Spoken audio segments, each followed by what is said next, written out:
Hello everybody, this is Tip Top MTG here today with another Magic the Gathering news video. In today's video, we are going to be taking a look at Magic's next set, Adventures in the Forgotten Realms.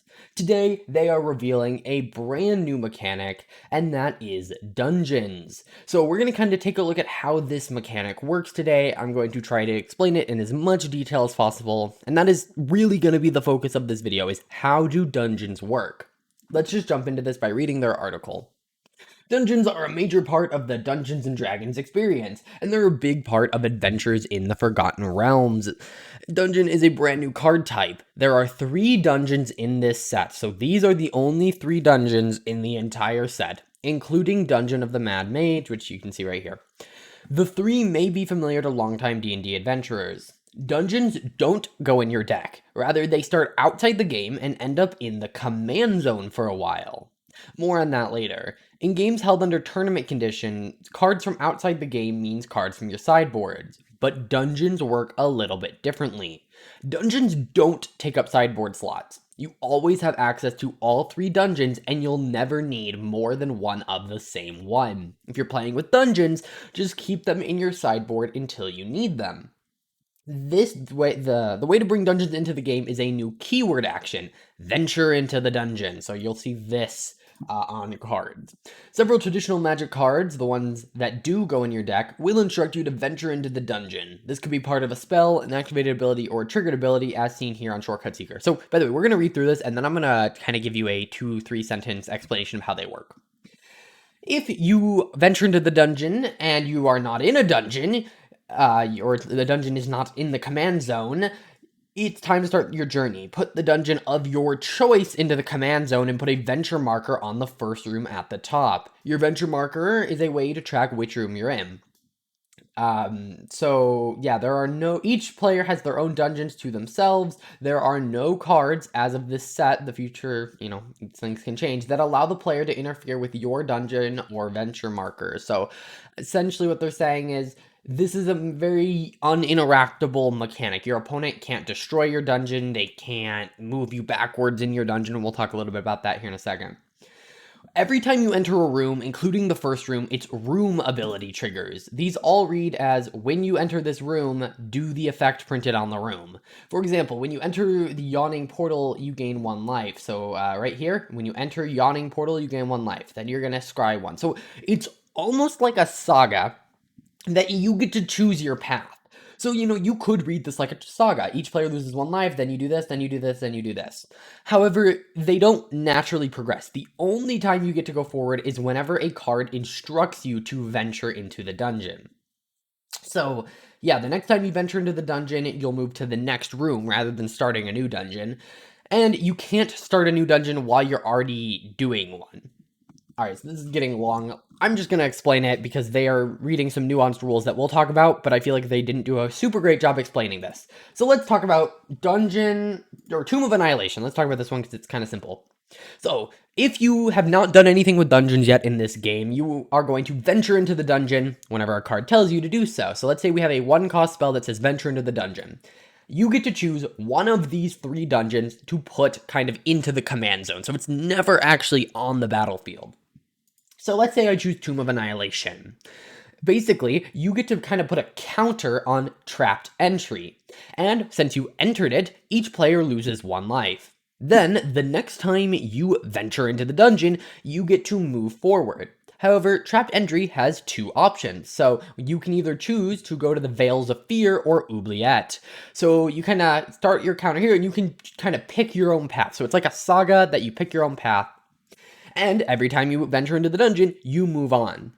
Now, once the last ability kind of goes on the stack, you get rid of the dungeon. Now, why that is important is that once you get rid of the dungeon, if you are instructed to venture into the dungeon again, you get to pick one of these 3 again. And it can be the exact same one. You could build your deck completely around Tome of Annihilation, and when you get to the end of this, just choose, the next time you venture into the dungeon, to go back into the Tomb of Annihilation. Or, say you were like, well, now I want the Lost Mines of Pandelver, you can instead choose to go there. So you can't start a new one while one's already started. You can't like abandon the dungeon. You do have to finish it, but once you finish it, you are free to pick any dungeon you want. So that's pretty much how the rules work. Now, a couple things to note. These are going to work in Commander. They do not use your sideboard, meaning that they do not take up sideboard slots. They're kind of like tokens that you can bring in at any point. So think about it kind of like that. They are not actually cards. You don't technically need the physical card. You can instead like just know what the card does. Use your phone. Like you don't technically need the physical card because these are the only 3 in the entire set. Now, you'll notice there are lots of different ways this triggers, and they show off 3 cards. So let's talk about Shortcut Seeker. 4 cost, 2/5, and when it deals combat damage to a player, venture into the dungeon. So that means, like, you hit somebody, and maybe you choose Tomb of Annihilation. They're going to lose a life, and so are you. And then maybe you choose Veils of Fear, then each player is going to lose 2 life unless they discard a card. And then the next time, you have to go to Sandfar's Cell. You can't jump over. You do have to follow the arrows. And then eventually, you're going to get to Cradle of the Death God. And then you get to kind of just start over. You can decide to go back to the Tomb of Annihilation, but maybe you don't want to do that because the token you created was legendary, and unless it dies, that's not very useful. So maybe now I jump over to the Lost Mine of Pandelver, go through this, and then I decide, oh, I want to go through it again. Now, I do want to mention, I'm not going to necessarily break down the dungeons and what they do in this video. I will be doing that in a spoiler video coming out either today or tomorrow.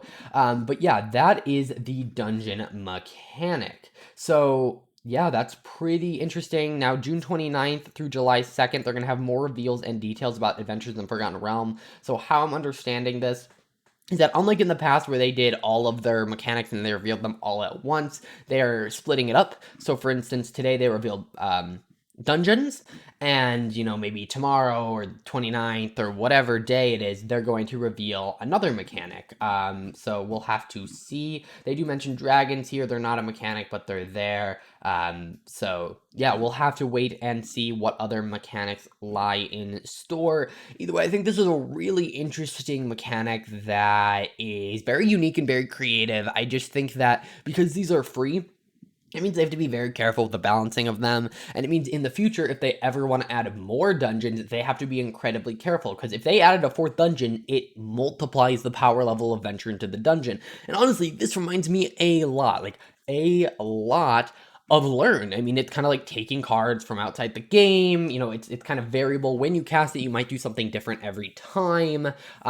It just kind of feels like a Saga version of Learn, which seems like they're liking a lot of these outside of the game mechanics. And I do agree they lead to more interesting and dynamic games where skill is a much bigger part because, you know, you have to make the right choices.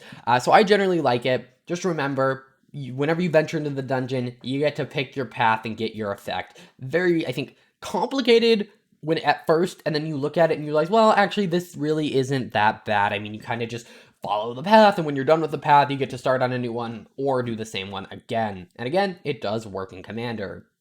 Either way, guys, that is going to do it for this video. I thought this was a really awesome mechanic, and I really wanted to cover it because it is a little bit complicated when you just read through all of this text.